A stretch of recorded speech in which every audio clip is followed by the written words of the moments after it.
Hello, and welcome to Healing Gals, the podcast where we reconnect to who we were before society and the world got their hands on us. Over the next 10 episodes, we'll be exploring topics that are important to women: feminism and the patriarchy, boundaries, gender-based violence, self-love, being a single gal, being a mam, shame, and listening to our bodies. And we will talk about all of these things through the lens of growth, learning, and healing. I have lived a life of chaos because I didn't love myself or understand how I was affected by what I now understand to be generational trauma, negative messaging, the patriarchy, and overstimulation. Laughter really is one of the best medicines, and we have a bit of crack along the way. Let me know what resonates with you, whether you've laughed or cried or wanted to shout at your radio. You can send me your thoughts and insights to healinggalspodcast@gmail.com or to healinggals on Instagram. So whether you're out walking or sitting down to listen with a cup of tea, I hope you enjoyed the episode, and remember, you're good enough exactly as you are. Today we're going to be talking with Ash Morley about shame. Ash is a beautiful, amazing, funny, intelligent woman that I met in the last couple of years, who is always fun to be around, really insightful, great to have a chat with, always there for you, an amazing friend. And I feel that talking about shame with Ash is a really safe place because she is not judgmental. She's open to healing, she's open to the chats, and she's the right person for this conversation. And after listening to it and how funny she is, I'm delighted that we had it. So I hope you enjoy it too. So let's go, episode 1. Welcome, gal. Are we recording? Yeah. Oh, okay. It's nerve-wracking, isn't it? It is a little bit nerve-wracking, but no, I'm so excited to do this. Yeah. How does it feel to have a podcast studio in your kitchen? It's amazing. Yeah. Look at the place. I feel like I belong here. You do belong here. You just I think I moved should in. this whole I know this is like an audio medium, so Ash's house is stunning, but she has this like what's this, an arch, Like a Christmas arch, a Christmas arch lit up with like lights, bows, that frames the entrance from the kitchen to the sitting room. It's just incredible. So thanks for having me in your gorgeous house. No problem, anytime. Yeah, so today we're going to be talking about shame. I texted you last night and asked you would you do this with me, so thanks for doing that at such short notice. I wanted to talk about shame because I created Healing Gals so that we could create spaces where we could have difficult conversations such as these, you know. And I think one of the most important things that we could talk about is shame, because I feel that we all know what shame feels like. We all carry shame at some point in our life for some period of time. If you're lucky enough to learn self-compassion, you get to take it off your shoulders and put it down at some point. But if you don't learn self-compassion and you're still carrying that shame, I feel for you, because that is a tough one to carry, you know. And I wanted people to know that even when you fuck up with your kids, which we all do, by the way, we all do. I used to think because I was a teenage mom, it was just me, and that all the other moms that I would meet on the school run or anywhere were killing it. And I was just dope. No, you know? fucking not a hope in hell. I was 28 when I had Penny, and I thought like, oh yeah, I'm so ready for this. Like, I'm a grown woman. I was not a grown-ass woman at all. It's so hard. Yeah. Like, even now at 33 on my second baby, it's the hardest thing in the world. Yeah. So going through it at 18 is bizarre. It's wild. Like, wild. I couldn't imagine. Yeah. So hard. So I think it's really important, now that I know that we're all messing it up, now that I know we're all in the same club. I thought I was in this club of my own. You are all here with me, gals. Fucking ruining their life one day at a time. Now that I know that we're all in the same club, I'd like us to talk about it, please. Yes. And I'd like us to learn how to repair after we mess it up, which we will. There's no such thing as a perfect parent. There's no such thing as a perfect childhood. It doesn't exist. Yeah. So I'd like us to talk about it. And I'd like to be vulnerable enough and honest enough to discuss 2 areas that I've felt huge shame for in my life. And I think the first one that we'll talk about is how I parented Brooke when she was smaller. So when I had Brooke, I was 18 when I had her, and when she was 6 weeks old, I started my degree. I was when I found out that I was pregnant, I was just after starting a PLC in social care, and my goal was my leaving cert wasn't good enough to get straight into college, so I had to do the PLC first. No shame in it. Big up to PLCs, yeah, we love them. I think they're called QQI now or something. I went to do the PLC for a year, and then I started that in September, and on Halloween Day I found out that I was pregnant. That's why I have my tattoo has a little witch's broom on it. Oh, that's because I found out that I was pregnant on Halloween Day with Brooke, and I was just like, Jesus, what am I going to do? Like, do I still do my college? Do I put it off for a year? But if you put it off for a year, you just never know what's going to happen. You'll never go back. You won't. I didn't know whether I would, so... And especially after, once you had the baby, you'd have then really would have never went back, because you would have been like, everything would have gotten your way. Yeah. You know? Yeah. It wouldn't have happened. So anyway, I applied to the college to go for my degree. I got it, and I was just like, fuck it, we'll do it. Yeah. Like, she's small, but better that we just get it out of the way, you know? So I started my degree when she was 6 weeks old, and from there, from the time she was 0 to 4, I was on a hamster wheel. I was like trying to do an honours degree. I had to work. Wow. Like, you wouldn't believe this, I didn't qualify for a Susie grant. So Stop. yeah, so because I was under 23, they considered me under my mum's income. But sure, my mum had a huge mortgage. Like, she didn't have that to give to me, you know. Yeah. So I was absolutely like financially trying to pay for a degree and keep a house going and raise a young one, a baby, and On your nappies own. and bottles on my own. You know, it was really tough. I was really lucky. My older sister helped me out so much. Like, she minded Brooke. I paid her, but she minded Brooke while I was doing my degree. So for the first 4 years of Brooke's life, I was stressed to the max. I didn't qualify for a grant, so everything that I had to pay for, I had to work to pay for that. Jesus. So I was doing Chinese deliveries, I was doing waitressing, I was trying to be a parent and get a degree and try and get a driving license and all the things that young people are trying to do. I was trying to do all of that with a baby on my own as a teenager, you know. Tough. So I was stressed out to the max, to the absolute max. And Brooke felt the brunt of that, because her first few years experiencing me as a parent was very stressed. I was very stressed, you know. Yeah. We did have lovely times, and thank God I've lovely pictures to remind me that it wasn't all just shy. But there was a lot of shy. You know, there was a lot of stress and a lot of shy, and I had no patience. I hadn't learned patience yet. I was still in my egocentric teenager brain, and I think one thing that we don't realise about teenagers, they are programmed to be egocentric to survive, because they're in a developmental stage of separating from the parents while remaining connected to the parents. So while I was trying to be detached from my egocentric brain into adulthood, I was trying to do that while having a bit, like, it doesn't work. It doesn't work. You know, 100%. So as a result of all that, I used to shout at Brooke all the time when I was stressed. I used to just shout at her. If she spilled something while we were on the way out the door, I just needed her to get it together. But sure, she was a baby. Kid, like, she's a baby. She doesn't know how to. No, like, what an unrealistic expectation. Yeah. So I carried so much shame for years about that, you know. And Brooke has a stammer, so I was like, did I cause that stammer, you know, because I was shouting at her and I made her anxious. Now, stammers run in my family.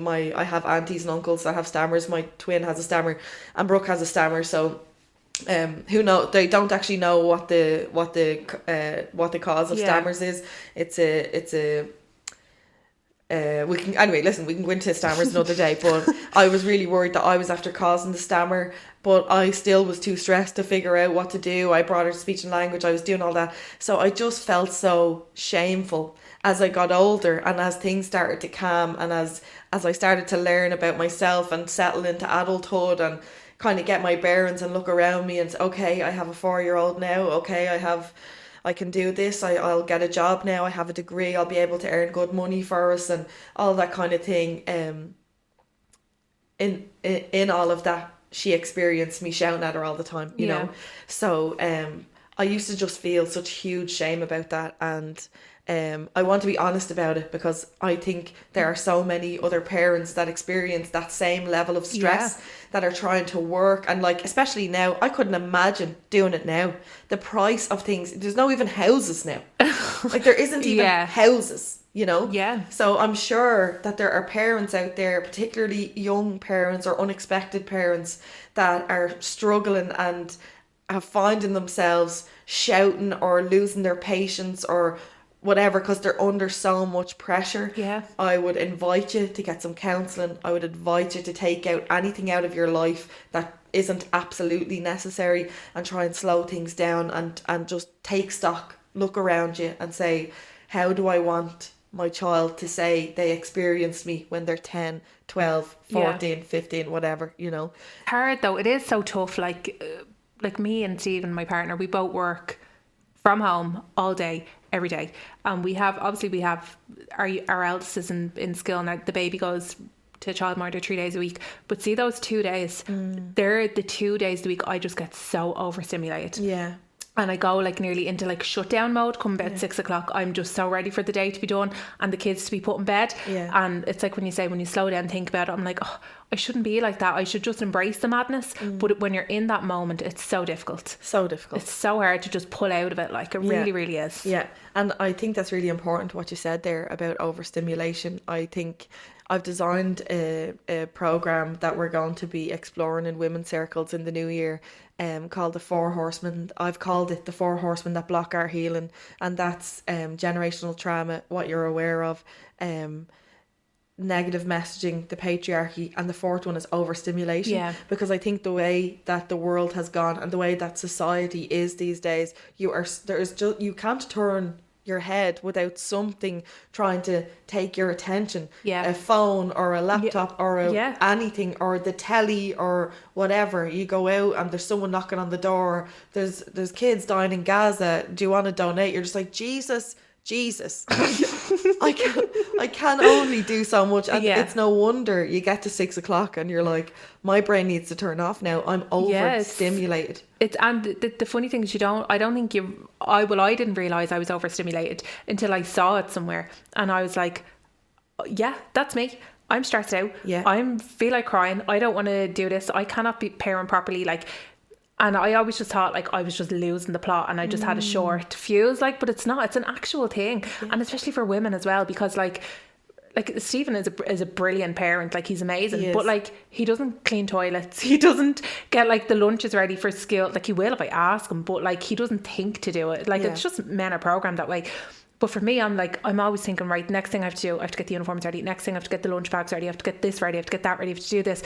Whereas he's just upstairs working away, tappity tap tap, and I'm here, and I'm here like losing my fucking mind, like. Yeah. And I think it's so important though, especially for moms, to just recognise it, that that's what it is. Like you're not having a nervous breakdown. You're just fucking overstimulated. And you just need a bit of help. Yeah. You just need to just cut off. 100%. I think that's really well put. Thanks for that, gal. No props. Yeah. And do you know, that's actually really important what you said there. Like, you thought that you were losing it, or you thought that, but then when you saw it, when someone put a name on it and kind of described your experience, you were like, hold on a minute. Yeah. I'm not crazy. I'm experiencing that thing. Yeah. And this thing says that loads of people are experiencing this. Oh, so I'm not crazy. Yeah. And the first thing I would have thought was, oh my God, am I getting depressed? Do I have to go to a doctor and get antidepressants? Like, that's because that's the feelings that it feels like. Yeah. But it's like, no, I just need to turn around Stephen and be like, take over. I'm done. I'm leaving. Yeah. I'm going to football, or I'm going to meet the girls, you know? Yeah, yeah. How amazing that you tag team like that. Oh yeah, no, he is. He's brilliant though. Yeah, he's no cleaner, like he's no Kim or Aggie, like, let's put it that way. Like, you'd never catch him making a bed or anything, but he sure can't mind his kids. Yeah, that's deadly cool. That's really good.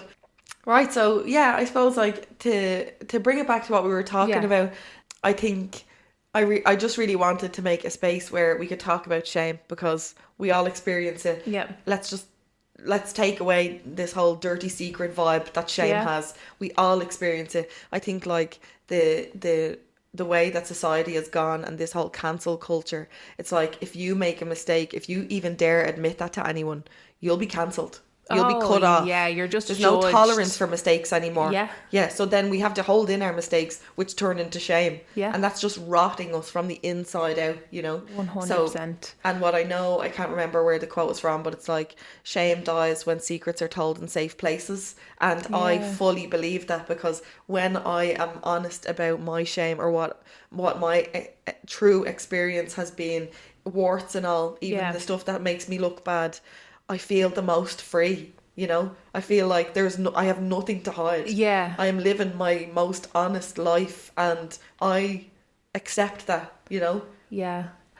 I think though it's, unless you're in your mindset, it's so hard to come out and say it though. Do you know what I mean? 100%. Like if I've only kind of really started this journey like in the last couple of months, like, you know, but I wouldn't, some of the things I've told you, I wouldn't have dared telling anybody, because I would have been like, oh my god, no. Like, and I have some friends that I wouldn't even say half of what I've told you, because I know straight away they'd be like, what are you fucking doing? What are you thinking? What are you know, like, why would you do that? Why would you? And it's kind of like, no, hold on a minute, that's just my thing. I'm just telling you, I don't need you to judge, I just need you to be a friend and support, and that's it, like, you Absolutely. know.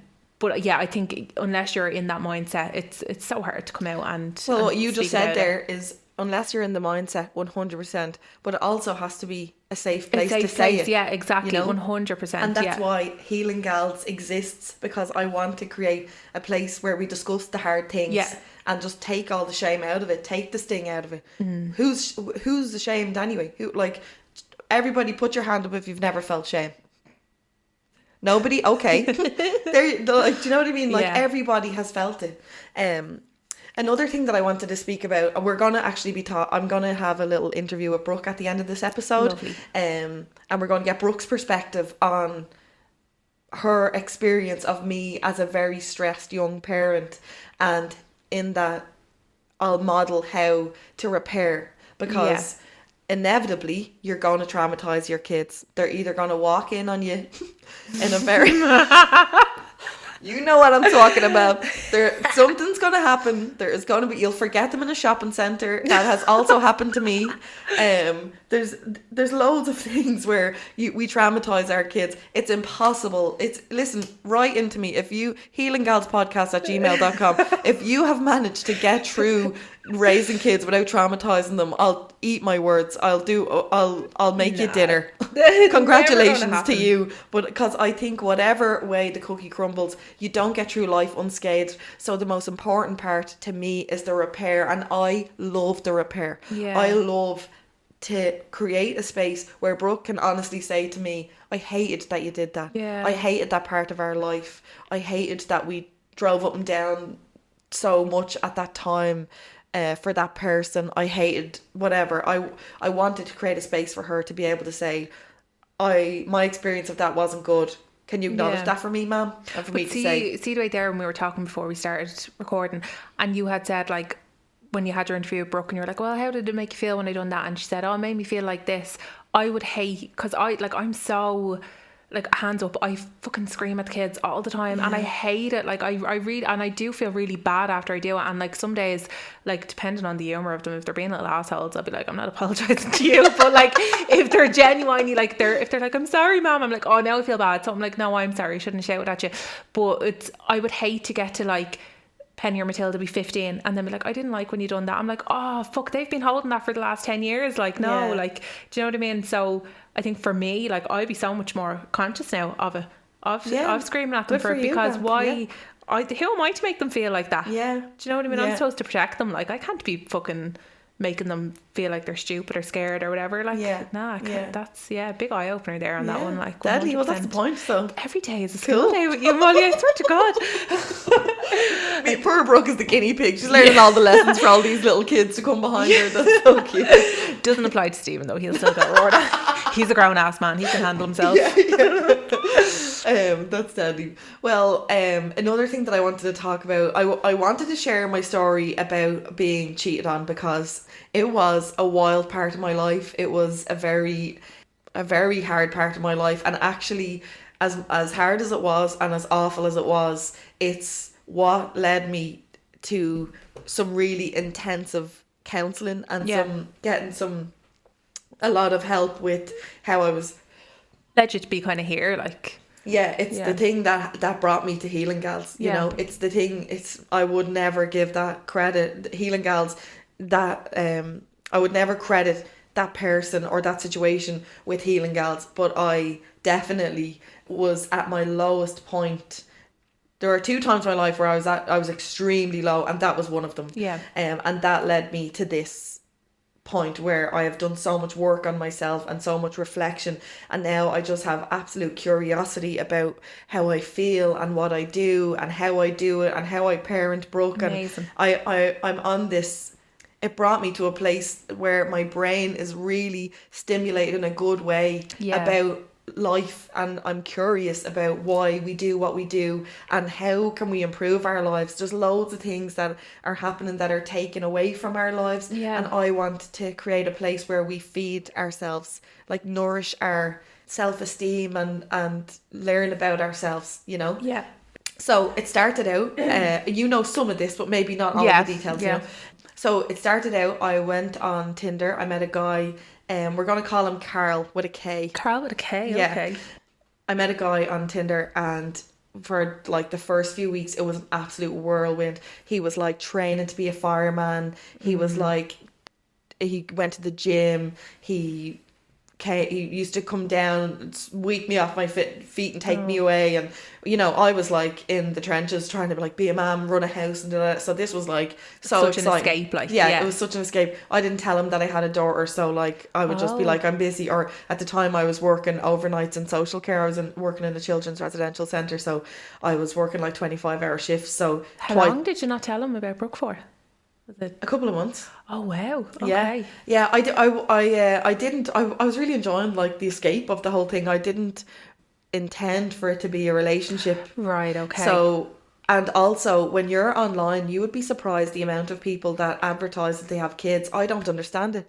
I don't get it. There are horrible people in the world who scour the internet for people who have kids, vulnerable people that have kids and can have access to them. Yeah, it's so scary.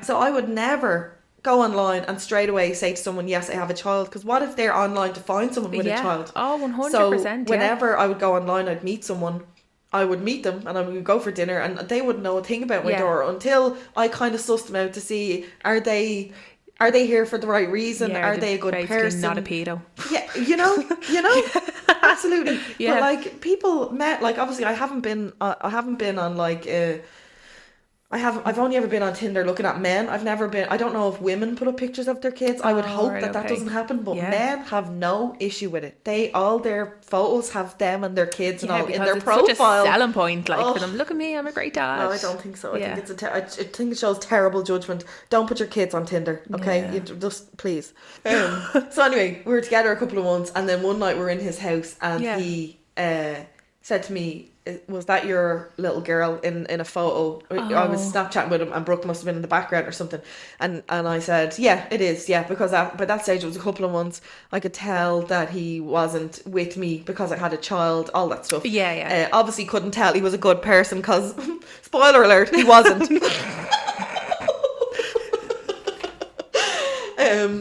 But it gets better, stay tuned, I swear. It gets even worse. Stick with us. So he said to me, was that your wee girl? I said it was, and he was like, well, I have a little girl as well that he hadn't told me about. Like, magic. And I was like, oh my god, we are made for each other. This has started out as one thing, and now like look where we are, and it's so exciting and whatever. So we continued a relationship. A few months in, then I introduced him to Brooke. He introduced me to his child.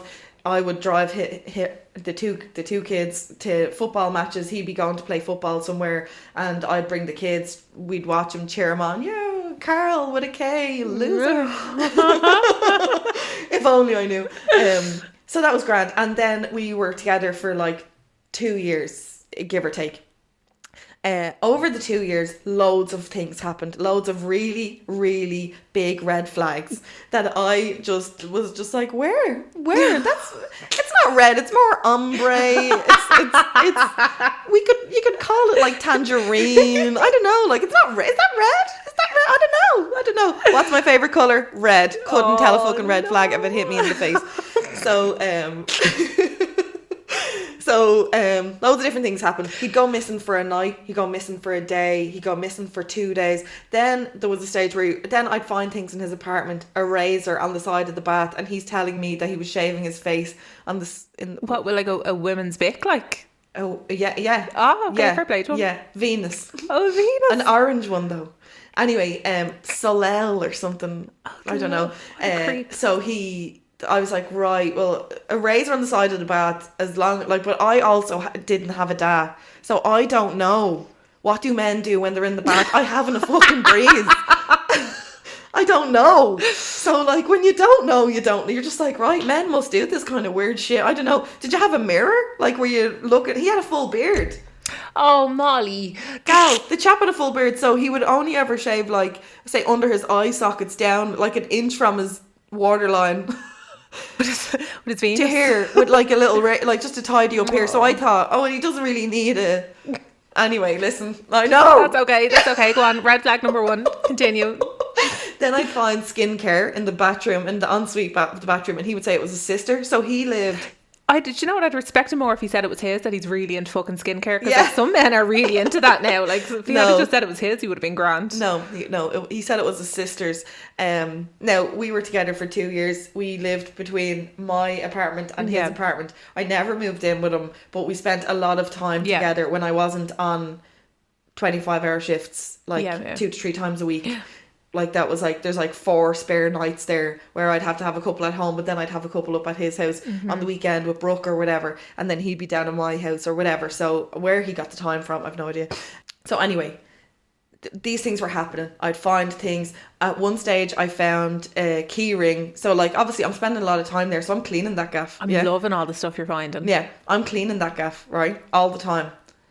Chap couldn't clean to save his life. That's what pissed me off. No, gal. I'd be more pissed off the fact that I was cleaning that fucker's you apartment. You have no idea. I could have burned the place to the ground. Oh. So I found a key ring, and I found these like spices, and it was like so clearly from Mexico. I've never been to Mexico, but it had like Mexican spices, Mexican key ring, and then there was like a Delta food box in the fridge. And so I put it all together and thought, somebody has been to Mexico and come here straight from a long haul flight, because there's like a food box from the plane, Delta, and Mexican spices and a Mexican keyring with a K on it. So I was like, who is here? And he was like, what? I was like, who is here? Where did the keyring come from, and the spices and that, and where did they come from? And he was like, they've always been there. Oh. Gaslighting 101, gals.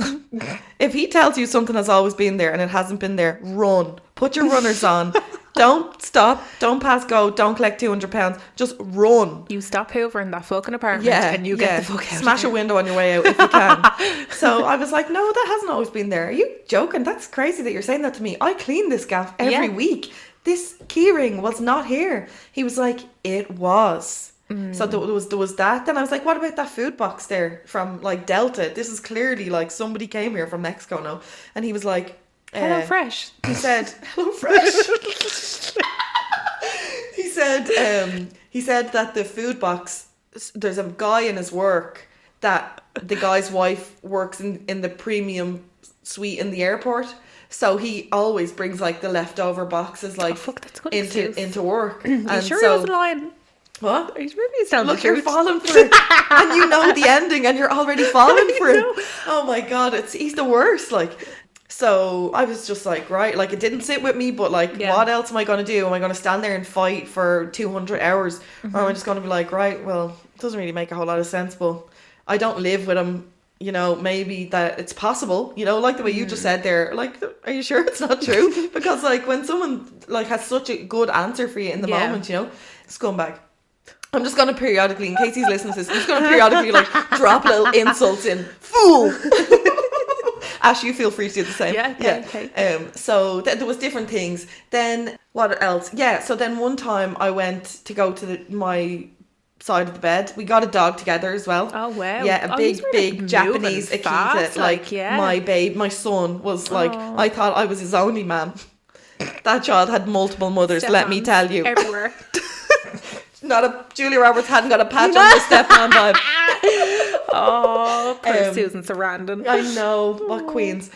So anyway, the dog, our lives were so meshed. My mum and my aunties, I would bring them. 'Cause he had a really nice house. I'd bring them up there. We'd take them out for dinner. Everyone just thought he was brilliant.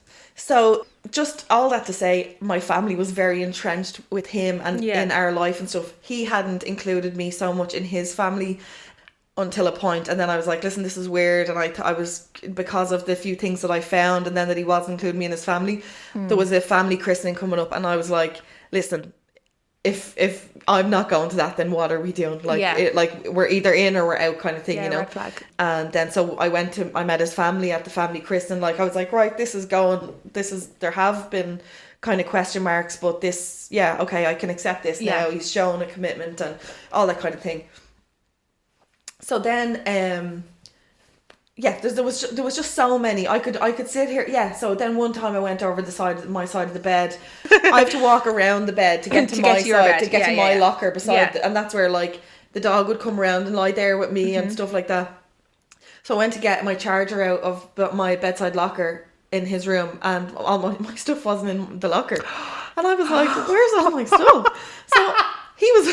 Oh, now you decide to fucking clean it, you lazy bastard. So I was like, where's all my stuff? And I think the people that lived in that apartment, it was like a penthouse apartment in a little small village in Louth somewhere, close to Carlingford. Name and shame, that motherfucker. Fuck him. I looked around. I was looking around the bedroom, like, did I move it or like what's going on? And I opened. There was like a little safe, and my stuff was in the safe. I think the person that lived in it before us had a gun, because you know when you have a gun, you have to have a safe that's nailed to the ground. Yeah. So there was this like kind of wooden safe with a lock on it, and my underwear, like my fancy underwear, my charger, everything is in a safe. I was like, he loves me. He's trying to keep my minding it for you. Oh, gent. Oh, look at him minding my charger. Yeah, so I went up to the room, up to the kitchen, and I was like, why's my stuff in the safe? Just a quick question, why are my knickers in the safe? Yeah. Why is my stuff in the safe? And he was like, yeah, you put it there. And I was like, oh, why would I put my stuff? No, I didn't. Stop saying that. That's weird. I didn't do that. And he was like, well, do you think why would I move your stuff? Like, and I was like, I don't know, but I certainly didn't put my knickers and my charger into the safe, into a locked safe. Are you insane? Like, who else is going to be here? Why would I do that? Afraid someone's going to come in and rob all your knickers. Yeah, so he lied about that as well. He wouldn't let that go. Then we ended up like, I would leave and just take some time. I didn't know what to do. I didn't know what end of me was up. I didn't know my arse from my elbow. Yeah. I was always confused. And I think when I work with teenagers, like any of them that are moving on, we always give them like a memory book or whatever. And I always put in it like, if you're ever confused, you're in the wrong place. I always tell them that piece of advice, because anybody that's good for you will never make you feel confused. They'll always be clear with you, even if it's not good for them. If they're a good person, they will always just be clear with you. Just honest with you, yeah. And I suppose like that brings me back to the conversation with Brooke. I want to show her that the people that love you will always be honest with you, even when it's hard for them. So even though I feel shame or felt shame about how I used to shout at her, it's important that I validate her experience. So she knows that the good people will validate your experience even when it's hard, you know? So I just didn't know my arse from my elbow. I was really confused all the time. Whatever. And then next thing, he went missing for a week. He just disappeared for a week. But it wasn't straight after I found that. We repaired things after the stuff was in the safe and all that stuff. He went missing for a week, and while he was away, my Uncle Clive died, who was like my closest uncle. And I was devastated, and I was hockeying his phone out of it, and I couldn't get through to him. So that was another we broke up for a while there as well. I remember my cousin Stacey has since passed away from she was part of that cervical smear scandal. And she was so young and gorgeous. She just got married, and then she started getting symptoms, and her husband, poor Sean, is left without our gorgeous Stacey. She only died less than a year ago. But I remember being at Clive's funeral and I was telling Stacey about it, and I was like, what do I do? And she was just like giving me advice, and we were just like trying to make the best of the day with the family. You know, funerals are really sad, but they're really amazing for family to be together, you know. There is nothing like a Smith funeral. I'm telling you now, the crack is 90. When one of them kicks the bucket, we are there and we're together, and ready for the sesh. it's really special time that we all come together. I hate that we only do it for funerals. Though, I know, yeah. Anyway, yeah, so there was loads of different. It was just a really chaotic couple of years, and nothing ever made sense. Then he was away for that week, and he came back, and he was like, something terrible happened to me when I was young, and I just needed time to think about how I was going to tell you, because my last relationship was ruined because of this secret, because I couldn't tell her, and I ruined the relationship. I sabotaged the relationship because I couldn't tell her about this secret. So I had to go and take a week. I went to Portugal on my own. I went to Portugal on my own, and I needed to get my head together to say, how am I going to tell Molly this terrible secret? And then he just like starts crying. He's like, when I was only a child and this terrible thing happened, and like, what do you do? You're just like, Jesus, I hope you're all right. Come here and give me a hug. Are you okay? Big social parent, don't beheading me, like trying to heal all his fucking trauma.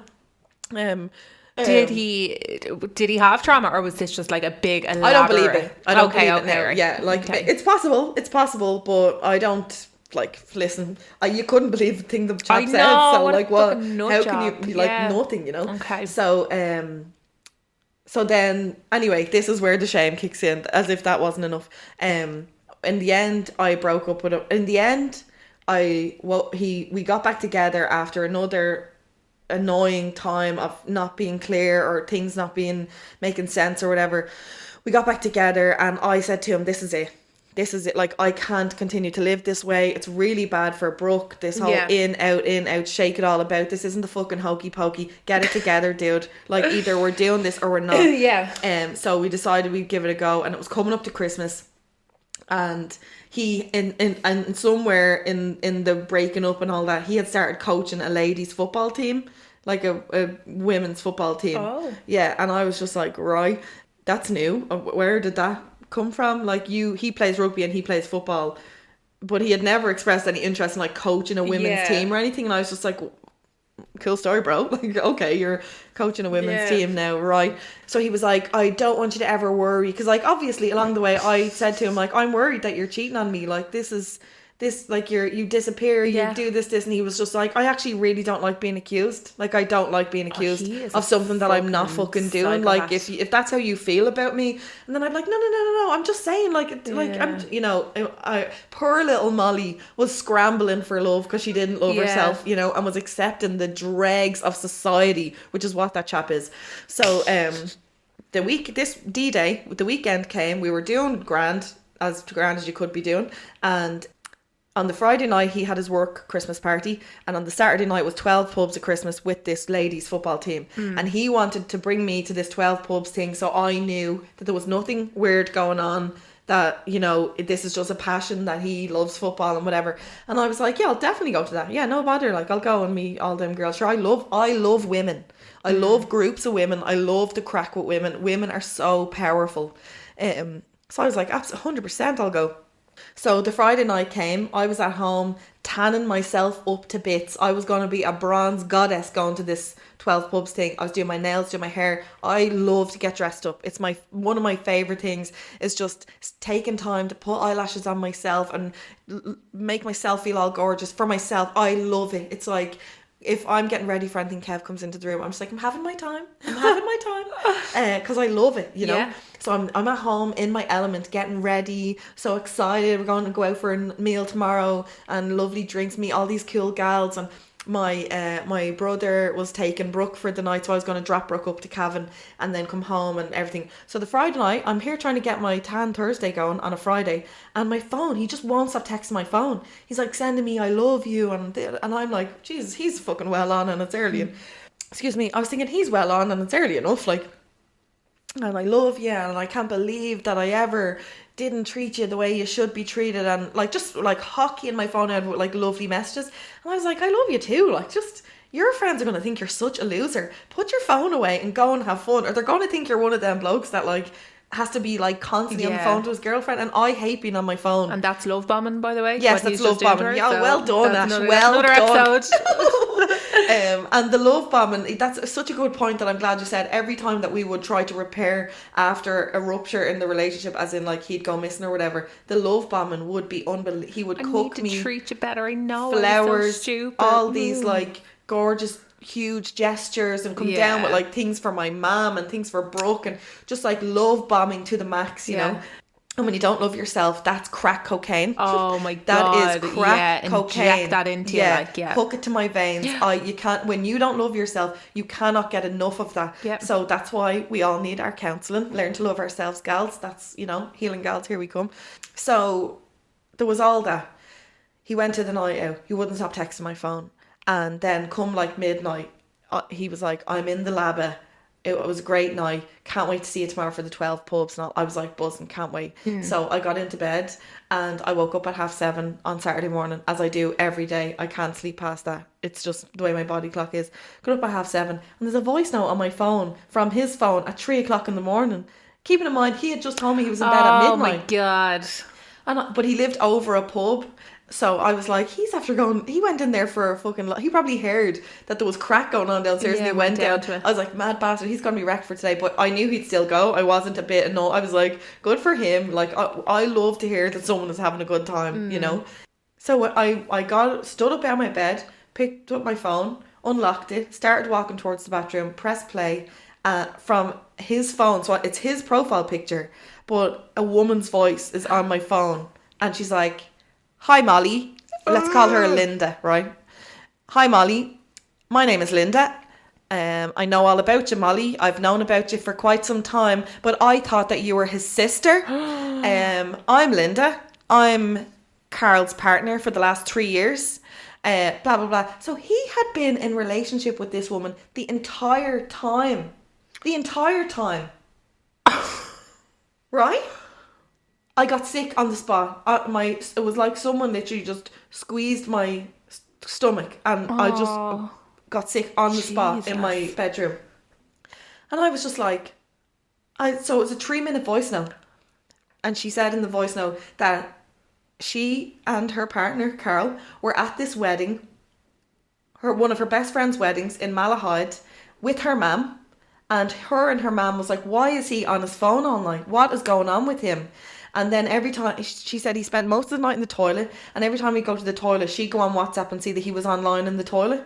Sure, he was texting me. Oh my God. So I was just like, Jesus. So she just said in the voice note that he was absolutely locked and he left his phone down, which he never did. And she said, "This is my only chance." And she picked up his phone and went through his phone and saw all of our messages. He was like, she goes, "I can see that he loves you, Molly. I can see, I see all the messages that he's sending you.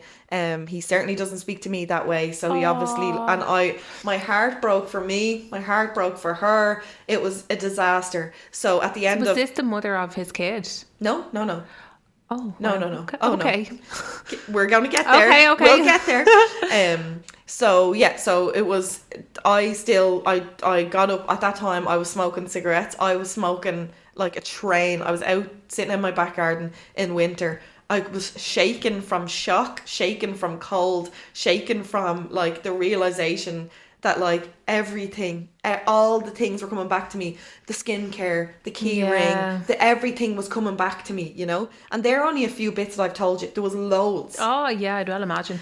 So she said at the end of the voice note, she said, "I'm going to take your number down. I'm going to call you when I wake up. I'm going to try. I'm in the spare room they were in her parents' house." Oh Christ almighty. We're in the spare room, my parents' house. I'm in the other spare room. They have a gorgeous, huge house. So I'll call you when we get up and I get him out of my house and stuff, because he's locked. I can't throw him out now. So I was sitting there waiting on her to call my phone, outside smoking my fucking brains out, texting my friends, being like, "Oh my God, this fucking crazy things have happened." Freaking out, right? So I dropped Brooke up to Navan. I met my brother in Navan with his gorgeous wife. Shout out to Tony and daughter. And they took Brooke off me, didn't say a word to them, just gave them Brooke, said thanks so much for minding her, sent them on their way, drove home, messaged Linda on the way home and said, listen, do you want to come to my house? I still got rid of my young one for the night because I was meant to be going to the 12 pubs with this loser. So do you want to come to my house and like, let's have a chat? And she was like, yeah. So she came up to my house that night. She's rings me. And you know where my house is kind of funny. So I said, oh, I'll just run out to the road and direct you in, like, because I kind of live off the beaten track a little bit. And here she pulls in a car that I've driven before. Oh, I was like, what is this? Why are you driving the car from the garage? Why are you driving the spare car that they give him when his car's in being serviced? That's weird. She pulled up and I said to her, first thing I said to her, I said, you're absolutely gorgeous. I'm not surprised. And she was just like, wow. And then I said, I've driven this car before. And she was like, what? And I said, yeah. And she goes, that must have been when I was in Mexico. And I was like, oh, Mexico. Come here to me. You weren't on Delta Flight 107. Bitch, you were in Mexico. Of course you were in Mexico. Fuck. It was tough, gal. It was like every realization was like a punch to the face, you know? Everything. I'd say it just all linked in. You're it was like, just yeah, that makes sense. Yeah. You know, like the start of EastEnders, like, that was like my first conversation with Linda, was like just being assaulted Linda. repeatedly. But she was she was amazing. She's like, when I tell you, the nicest person you'll ever meet. Like, what a fucking gal. She was amazing. And so we sat down and we both opened our WhatsApps and just scrolled the timeline at the same time. He was like sending us the same shit. Just like a copy and paste Yeah, job. copy and paste, forwarding and whatever. So that was that. We went out to Drogheda that night, got absolutely lit. I was like putting photos up on Instagram, my new friend and all this, and like it was actually really fun. Like it was really, I felt bold, you know. I felt I've been fucked over for so long. Well, fuck you. And we went out and we had the best time. We were like dancing and we were meeting people. We were like, you will never believe how we know each other. Wait till we tell you. And we literally had our best life. Like, and for like maybe 6 or 8 months after that, we were inseparable. We did everything together. We went swimming in the sea together all the time, went for hikes together. I was down at her house with her family. She was up with my family. New Year's Eve, we were always together. We were together for New Year's Eve. We did everything together for the next few months. But I think eventually... And that's called trauma bonding. Yes.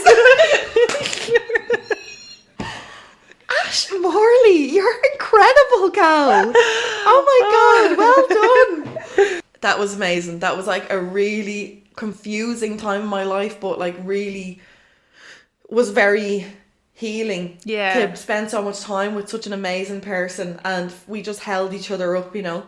But here's where the shame comes. I had started my counselling, but I hadn't done the work that I've done now. Would I ever do anything to hurt that girl in the world? I would never. I would rather die.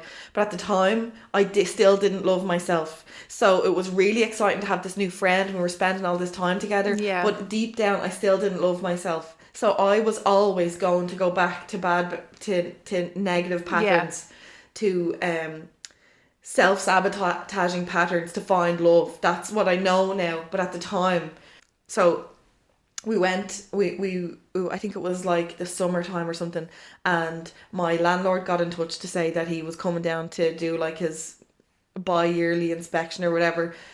I was after leaving something out in the rain, it got rusty and I couldn't replace it, and then I was like feeling really low in myself, and this chap was Carl was sending me emails the whole time telling me how much he wanted to be with me and blah blah blah, and that was a further rejection for her.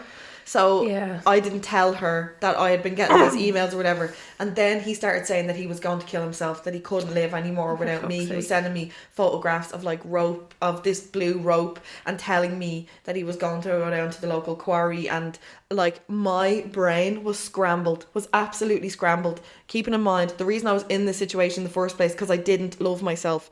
And 6 months on, I still didn't love myself. So I was low, he was emotionally blackmailing me and gaslighting me, and I was just like, I gave in and I responded and I said, please, I really actually couldn't cope if you did that. And then sure, the gate was open then. What a fucking thing though to put on somebody, like what a horrible thing to do to somebody. Like, are you joking? Most partners that I've broken up with have said that they're going to kill themselves. What? Most of them. Jesus. Most of them. Have you not had that experience? No. No. Absolutely not. No. Well, I've only ever had one boyfriend, like, and we were like 17 or 18, we broke up or something like that. And then apart from that, Stephen, and sure, he's not allowed to go anywhere. Sounds to be a fine thing. He wouldn't get near a quarry. He can't even get past the front door. Fuck, you must be fucking joking. Check his pockets when he leaves. I'm like, where are you going? What's in them pockets? Oh my god. Yeah, so anyway, caught me in a weak moment and I messaged him back and I was like, I have all this going on and you're daddy dat. Next thing he was at the door, he was like, because I had also built a run for Brooks Rabbit, but there was like a storm or whatever and half of it was broken and I was just completely overwhelmed. And then in comes the knight in shining armour, comes with his big rope to fix the rabbit. With his big rope. I should have put it around his fucking neck. Here he comes in, fixes up the fucking rabbit thing, takes the rusty thing that I wasn't meant to leave out in the rain and like sorts it out and everything, comes in, fixes something else was broken in the house and then starts making me a meal and he's like, I'm taking care of you, that's it. And I was just like, I'm not even going to fight it. Like, no, I'm completely depleted. That's what like you needed. At that time in your life, you needed someone to look after you and take care of you. And well, I just needed to love myself. I didn't need anyone. I needed to learn how to love myself so that I could meet my own needs. But I didn't know that at the time. Yeah, you know? And because you didn't, that's what was filling the void for you. It's like a fucking deluded, deranged man, like, who would do anything for you. You're like, yeah, no, it's okay. That would fill the void for like 3.5 minutes. And then the shame and the fucking guilt that I felt that I was after re-engaging with him, and not only re-engaging with him, I was after seeing him after months of being with Linda, and like Linda was texting me like as if she's my partner. We didn't like we texted all day every day, you know. So I felt like I was cheating on her, and I'm another person that's after betraying her now. I just wanted to die. I was just like, Jesus Christ, I'm just the worst person. Like, why? And this is another thing that I'll say. If you're in your life and you feel that things are just happening to you all the time, that was a pattern that I was in. I just thought things were just happening to me all the time. Yeah, it's like, oh, I'm so unfortunate. Oh, yeah. I felt that way. So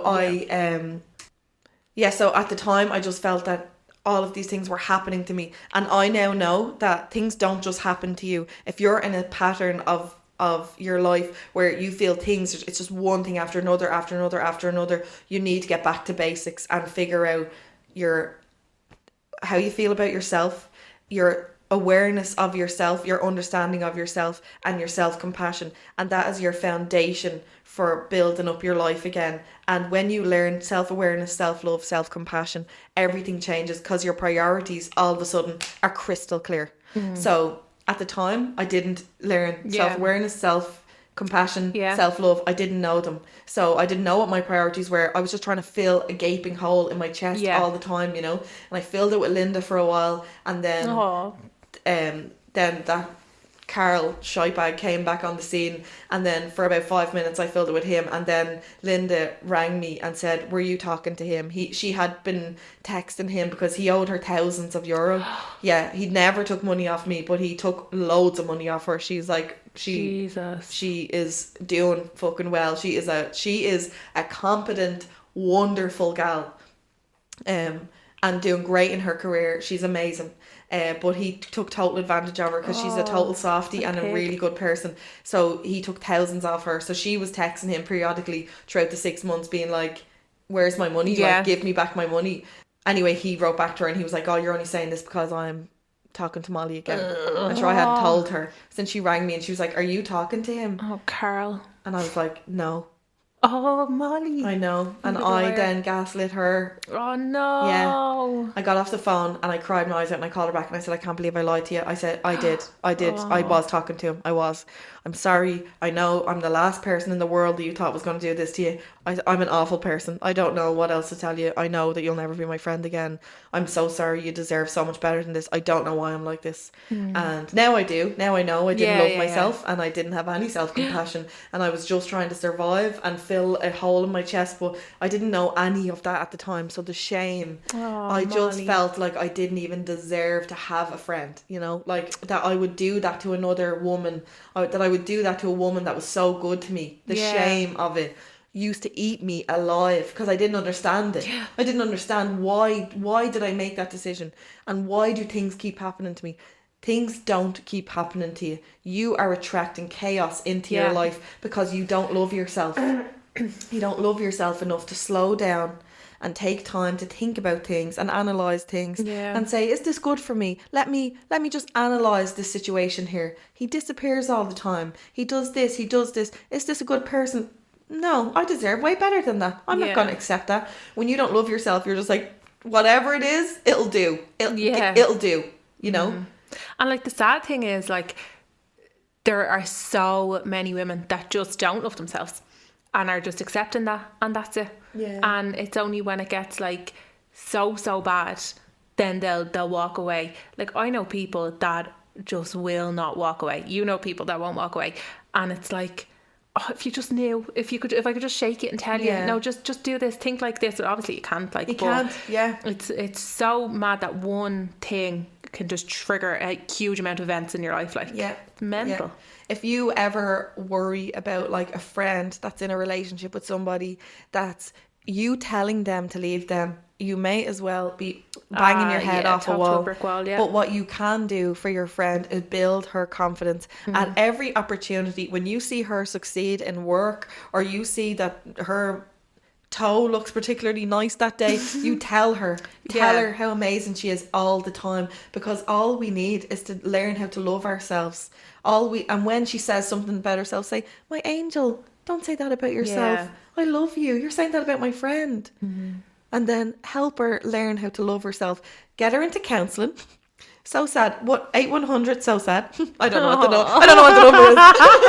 But like, So Sad changed my life. Like, I was at a really low point in my life, and I rang them, and I was assigned a counsellor, Rhonda. I'm sure we'll talk about Rhonda loads in this podcast, or in the first season of this podcast. But Rhonda taught me tools to learn to love myself. She used to tell me that, like, when you listen to loves, and like, I'm the type of person, if you tell me something, I will do it to the extreme. You're like, this is going to help you, I will do it all day long. So she's like, when you're in your car, when the radio comes on, you put songs on Spotify, whatever, sing them love songs to yourself. So you know the way you give all that energy to like an ex or something, when the song is like, where have you been? All I ever wanted was you. You are the one that props me up. You are the one that makes me feel I can go on. You are the wind beneath my wings. I have nothing without you. You think about all the classics like Celine Dion, Whitney Houston, all them classics. If you just switch that and think about yourself, you are the one that I've needed this whole time. You are the wind beneath my wings. You are the one that I have wanted.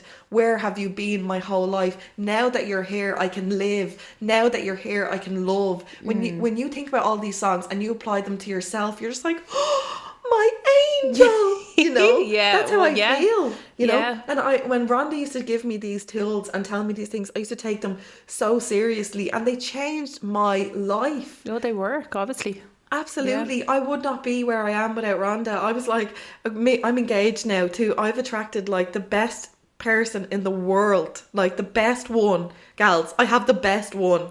And he cleans. That's only, but what? He cleans. He cleans. He doesn't go to Mexico. He asks me how I'm feeling. Oh, he doesn't hide her knickers in a safe.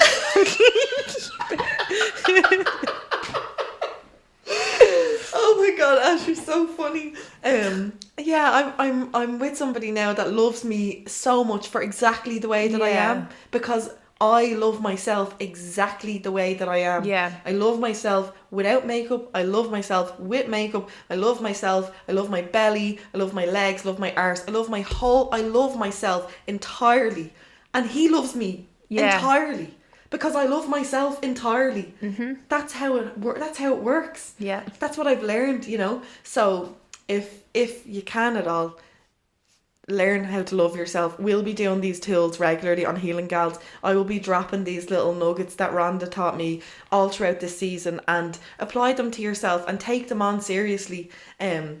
Another thing, the first tool she ever taught me was to say, I love and accept myself exactly as I am. And the first time she asked me to say that, I couldn't say it. Yeah. I just burst into tears. I was just like, I don't feel that way. It's so, I remember when you told me about that, and I was like, I'm gonna try this now, like, and see, like, because I think my issues, that's another fucking podcast altogether. But the first time I done it as well, I was standing in front of my mirror, like, no clothes on, nothing, and I was saying it, and I was just bawling, crying. Yeah. I couldn't stop crying, just looking at myself, and I was just like, oh. And even with like little Ash, little Molly, when you say it and think of her, you're like, oh, how could I have these horrible negative thoughts? Like, why can't I just love myself exactly the way I am? Like, so it's very powerful, but very emotional. Very emotional when you start. But you will get there, girl. Because I got there, and I look at my chaos. Look at the chaos that we're just after describing. I know. Imagine how little I thought of myself. Oh, that makes I me would so accept sad. Some loser to come into my life, to come into Brooke's life. I wish I had known you back then. I know. Just to give you a little shake. I know. A little smack a shake. It wouldn't have done anything. Helped. It wouldn't have helped. If you had a magic wand to teach me how to love myself, that's all I would have needed. You know. To learn to understand myself. And anyway, I've said that enough. I think you get the message. I think she loves herself. I love me. Who do you love? Who loves you, baby? Yeah, so I suppose that was something that I felt a lot of shame for. I sent, it was her birthday then, not long, maybe like a couple of months after all that, and I drove down to her house and I put a card and whatever in the card, and I just wrote her a card and just told her that she was such a special person and she deserves all the happiness in the world, and I'm so sorry that I ever did anything that Are you on talking terms? No. Okay. I think it might be too painful for her. Yeah. I would love to see her. Like, I would count myself as an extremely lucky person to hear from her or to see her or meet up with her for a coffee or whatever. But I don't deserve that, and that's okay, you know. And how soon after you and Carl kind of made amends, like how long did that last then? Like a week. Yeah. Oh, right, like okay. Not, yeah. So like imagine, like, lesson here, gals, a week is all she got out of that shit, and she lost a friend. Yeah. Do you know what I mean? Yeah. It's a fucking red flag. Yeah, Put him to the side. Low life. And actually, I'll give you a laugh. In that week, there was a girl ringing his phone. Oh, for fuck's sake. Carl. Oh my God, I forgot to tell you this, right? We have 5 minutes left, so I'll tell you this, right? In that week that I was with him, there was a girl ringing his phone, and he has since married that girl. Stop. But I'm pretty sure she doesn't know that. She was driving your fucking car. Yeah, you know, she's driving Sylvie around the place, my lovely C-Max, my mammy wagon. Yeah, so there was that. Since then, though, do you know that page? Oh, girls, what a fucking page! You know that page? Are we dating the same guy? Yeah. So his picture went up in that, and one of my friends commented on it, like, tagged me, Molly, oh my God, look who it is. And I just wrote under it, like, that's a real shame that that's still going on, you know, because he's no doubt causing absolute havoc in whoever's life he's in now. So anyway, here's the update, right? So that was a few months ago that came up, and this girl contacted my friend and said, I know him, whatever. And my friend texted me and I said, give her my number, tell her she's more than welcome to ring me. She rang me, right? This girl, I knew her name. I seen her name in his phone before. Stop. And he made some weird excuse about who she was or whatever. She was seeing him at the same time as me and Linda. She got in touch with other girls that he was also seeing at the same time. The chap has 7 children. 7 children. The chap has 7 children. 7. I thought he had 1.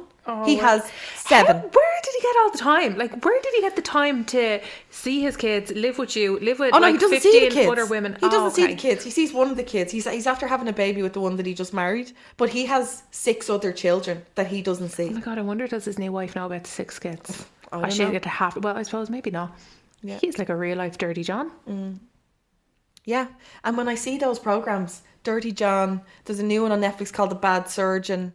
What other ones was there? There's a couple of them. The Tinder swindler. Oh, the Tinder swindler. Yeah. Like that's all like when I see them, I just see the relationship that I was in. It's so sad. Yeah, just like lies after lies and these elaborate stories. I don't even know if that chap was ever trained to be a fireman. I've no idea. He would tell me these like really stories about him being in the army and being a ranger and all absolute bullshit, I'd say. Because do you know, like, make it make sense. Do you know, like when if I tell you that I was a world famous gymnast, you know, you're probably going to meet like one of my gymnastics friends from years ago, or you know, there might be a clip of me online, or I will tell you like we'll see somebody with a blue jumper on and I'll say, oh, my friend always wore a blue jumper before her competitions, it was her little lucky thing. Do you know, like all the little stories that come along with your life experiences. He would just tell you I was trained to be a fireman. There wouldn't be one story, not a fucking story of a time he got stuck on a ladder or nothing. Saved a cat, nothing, no kittens were saved in the making of this fucking podcast anyway. Jesus. Or like the whole army thing, he'd show you these medals. He'd have these medals lined out, but not a story about it. Not a fucking... That's bizarre. Yeah, I wouldn't believe a word that the chap says. Imagine the amount of healing this fucker could go through. Jesus Christ. So sad to make a fortune off him. Yeah. So sad's a charity. It's free. Use Molly 10. So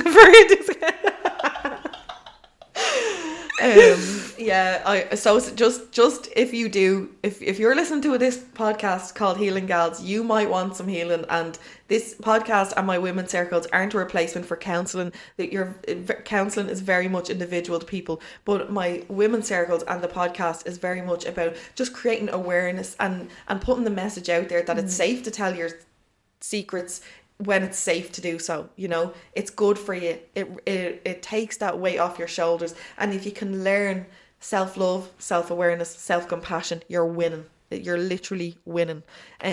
So yeah, if you're having a hard time, call So Sad. It's free and it's incredible. It's a great service. And if you're confused in a relationship, run. I think that's our takeaway from the podcast today. Absolutely. Yeah.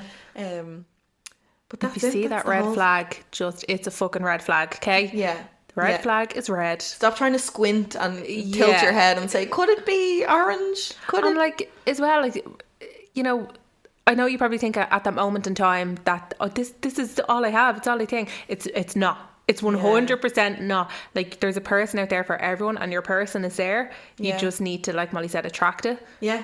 And what's more, you're there. Under all that, under all those feelings of like self-loathing and not feeling good enough, you're there. Yeah. You just don't know it, but there's a person in there, your little gal, you're there, and you're well able to mind yourself and meet your own needs and give yourself love. Yeah. And when you do, it's going to change your life. It changed my life, you know, and I couldn't be in a better place, and I'm grateful for all the experiences that I've had, because I'm here now, you know. I'd rather if I didn't have to experience them, but clearly I did, you know. Yeah, well, look, it's moulded you. It's made you who you are, so, you know. After the first few boyfriends threatened to die by suicide, I just wasn't getting the message, you know. So I needed this huge event to happen, clearly, to push me into some sort of pathway to healing, because I just wasn't clear on what was chaos and what wasn't, you know. But anyway, listen, thanks for listening to Healing Gals.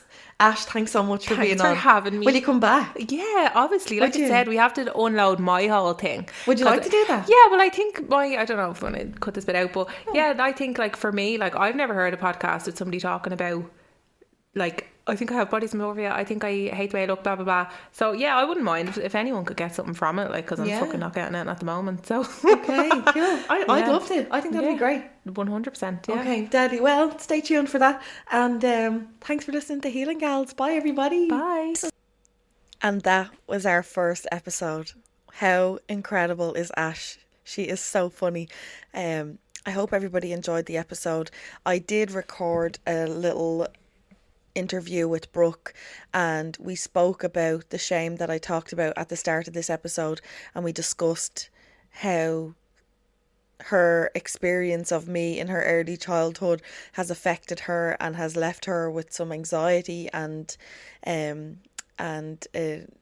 general just kind of anxiety around being good enough and having jobs done in time and all that stuff, a really unnecessary anxiety that I passed on to her from our time together when I was trying to learn how to be a mum, and she was trying to get love from her mum, you know. So that's really tough. It's an easy conversation to have now. It was tough at the start when I used to speak to her about that, and she would explain to me I wanted to provide her with a space to talk about her experience so that she could process her trauma, you know, in real time, so that she's not left as an adult with all these things that she wants to say to me and all these feelings that she has to express, because they do need to be expressed, you know. So we've had multiple conversations like that, but I was going to have a conversation. I had a conversation with her on and recorded it to be a part of this, because we felt so strongly about being an example and showing people how to have those difficult conversations with your kids, you know. And then we sat down to edit it together today, and she said, "Ma'am, I'm just not comfortable with that being out there. Like, that's my life, you know."